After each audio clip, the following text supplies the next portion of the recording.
नमस्कार, मैं हूं भुवन शांतनु और आप देख रहे हैं एमपी टॉक। मध्य प्रदेश की सियासत में इस वक्त एक बयान ने भूचाल ला दिया। कांग्रेस नेता जीतू पटवारी ने कहा कि देश भर में सबसे ज्यादा शराब पीने वाली महिलाएं एमपी की हैं। यह विवादित बयान सामने आते ही हड़कंप मच गया और इसे लेकर सियासी घमासान तेज हो गया है। आखिर इस बयान में कितनी है सच्चाई और क्यों मचा है इतना बवाल, चलिए जानते पूरी खबर।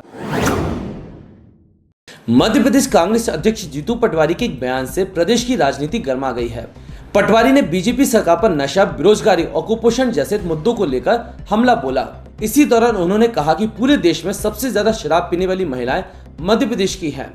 उनके इस बयान के सामने आते ही सोशल मीडिया पर तेजी से वायरल हो रहा है। इसके अलावा इस बयान से भाजपा नेताओं ने इसे महिलाओं का अपमान बताया। दरअसल पटवारी ने बताया कि बीजेपी सरकार ने समृद्ध मध्य प्रदेश का सपना दिखाया, लेकिन हकीकत इससे बिल्कुल अलग है। उन्होंने कहा कि नशे का कारोबार जिस तरह से प्रदेश में बढ़ रहा है वैसा किसी और राज्य में नहीं है।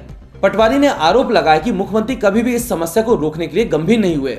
नतीजा यह हुआ कि आज हमारी बहन बेटियां भी नशे की चपेट में आ गई। लाडली बहना योजना के नाम पर वोट तो ले लिया, लेकिन आज हालात यह है कि मध्य प्रदेश में बहनें ही सबसे ज्यादा नशा करने लगी हैं। पटवारी का यह बयान सामने आते सियासी घमासान मच गया। बीजेपी ने कहा कि यह बयान प्रदेश की महिलाओं का सीधा सीधा अपमान है। खास बात तो यह है कि जिस दिन हरितालिका तीज का पर्व मनाया जा रहा था उसी दिन एक विवादित टिप्पणी सामने आई। हुजूर विधानसभा सीट से बीजेपी विधायक रामेश्वर शर्मा ने पटवारी पर तीखा हमला बोला। शर्मा ने कहा कि पटवारी पहले भी बहन बेटियों के खिलाफ ऐसी बातें कर चुके हैं और अब तीज के मौके पर उन्होंने 5 करोड़ माताओं बहनों का अपमान किया है। लाने के लिए हम क्या करें? हमारी बहनें नशा करने लगी, बेटियां नशा करने लगी, लाडली बहनाओं के नाम पर वोट ले लिए और बहनें सबसे ज्यादा नशा करती है देश में, मध्य प्रदेश में। और ऐसा प्रदेश बना दिया हमारे इस भारतीय जनता पार्टी ने। इस पर आपको विचार करना चाहिए।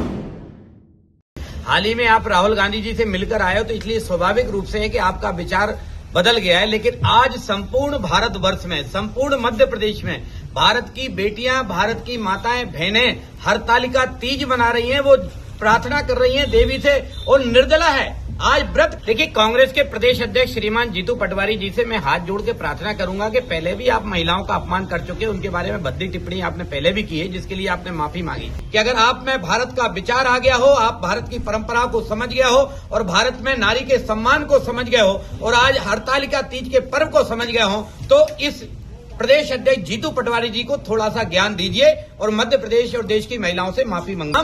श्रीमान जीतू पटवारी जी, आपने किया है, पटवारी जी आपको माफी मांगनी पड़ेगी। आपने भारत की बेटी को और खासकर मध्य प्रदेश की बेटी को जो नशेलची कहकर या सबसे ज्यादा नशे में डूबी हुई बेटी कहकर आपने मध्य प्रदेश की बहनों का अपमान किया है, लाडली बहनों का अपमान किया है। कांग्रेस को माफी मांगनी पड़ेगी और श्रीमती सोनिया गांधी से हम उम्मीद करते हैं इसके खिलाफ कार्रवाई करनी चाहिए। ये संपूर्ण महिला जाति का अपमान है और इस तरह से मध्य प्रदेश की महिलाओं को बदनाम करना ये निश्चित रूप से आपत्तिजनक है। इस तरह से महिलाओं का अपमान हो रहा है और सोनिया गांधी और प्रियंका गांधी मूक दर्शक बनी देख रही है। मध्य प्रदेश की महिलाओं को, बहन बेटियों को इस तरह से बदनाम करना ये बहुत आपत्तिजनक है। इटली में होता होगा क्या ये आंकड़े इटली से लेके आए हैं?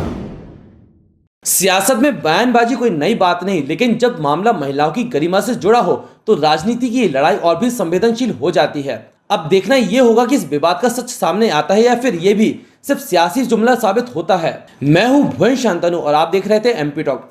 ऐसी बड़ी और जमीनी खबरों के लिए जुड़े रहिए हमारे साथ। फिलहाल दीजिए इजाजत, नमस्कार।